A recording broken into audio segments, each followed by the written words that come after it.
We're here because free speech is under attack. We're here because people are being convinced that socialism works. We're here because people are being judged guilty until proven innocent. We are fighting back with facts. This is not a safe zone, so buckle up, Buttercup. This is the raw, naked truth.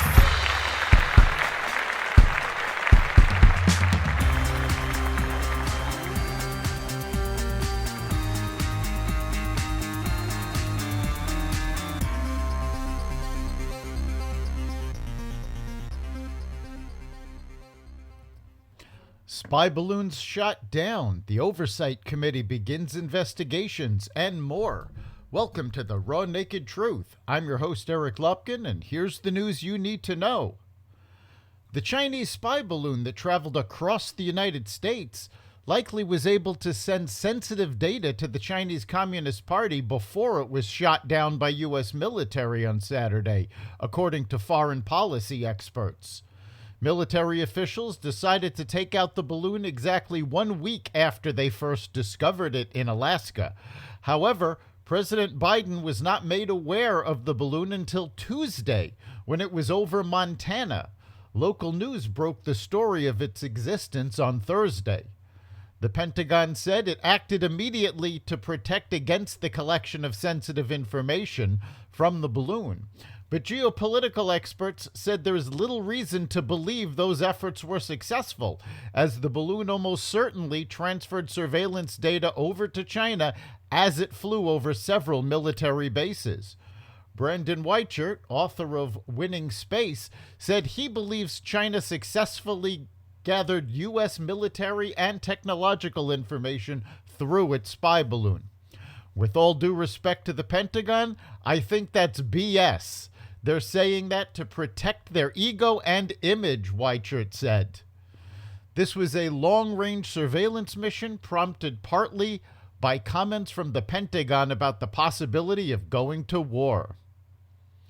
The Pentagon also announced that a second purported Chinese spy balloon had been spotted over Latin America just days after the similar balloon was detected over Montana. Defense officials said they were seeing reports of a balloon transiting Latin America, adding that they now assess it is another Chinese surveillance balloon. News outlets in Costa Rica first reported on Thursday that the balloon had been spotted soaring over the country's western coast. It is unclear what the goal of this device is, and unlike the balloon flying over the United States, China has not commented on the one spotted over Latin America. The Pentagon said they will continue to monitor the device. The Democratic Party looks poised to reorder its 2024 presidential primary calendar, setting the stage for a major shakeup on the campaign trail. The plans for the altered calendar will see South Carolina replace Iowa, the traditional starting point, as the Democrats' first primary state. The calendar, which was first introduced this past December, will also elevate Nevada to a second-place voting day alongside New Hampshire, and will move Michigan and Georgia into the early primary stage. Representatives from Iowa and New Hampshire have registered their displeasure at the change. Representative Jim Jordan, the head of the House Judiciary Committee, sent the first round of subpoenas to the Biden administration since the GOP won back control of the House of Representatives. Jordan issued subpoenas to the FBI, Department of Education, and Department of Justice as part of an ongoing investigation by the GOP into the alleged weaponization of the government.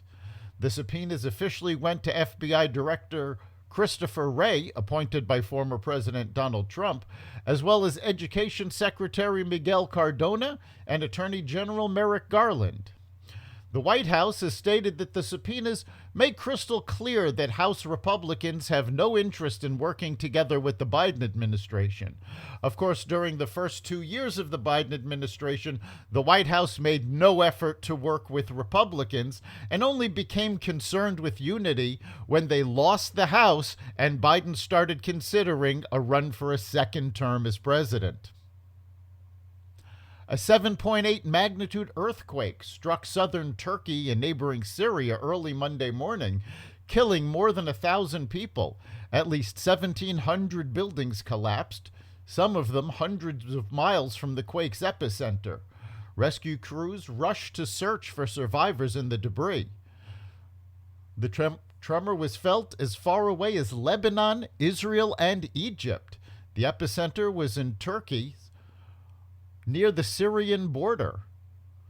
The White Helmets, the Western-funded civilian rescue service in rebel areas in Syria, reported that 120 civilians had been confirmed dead in western Aleppo and the Idlib province.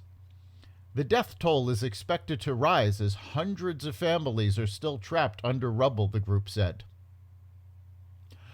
Russia and Iran plan to build a factory in Russia to produce thousands of Iranian-designed drones for use by Russian forces that have invaded Ukraine, the Wall Street Journal reported on Sunday, citing officials from a country aligned with the United States. A high-level Iranian delegation went to Russia in early January to work out details and visit the site.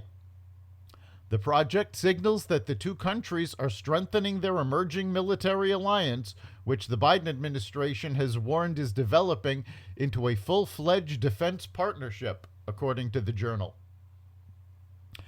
Tehran has already provided Moscow with hundreds of its suicide drones, which Russian forces have used to target military and civilian sites across Ukraine.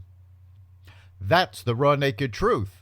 You can catch every episode of The Raw Naked Truth at xvadio.com/podcasts, the Apple Podcasts app, Google Podcasts, Spotify, iHeartRadio, Stitcher, Amazon Music, Audible, and other platforms that respect freedom of speech.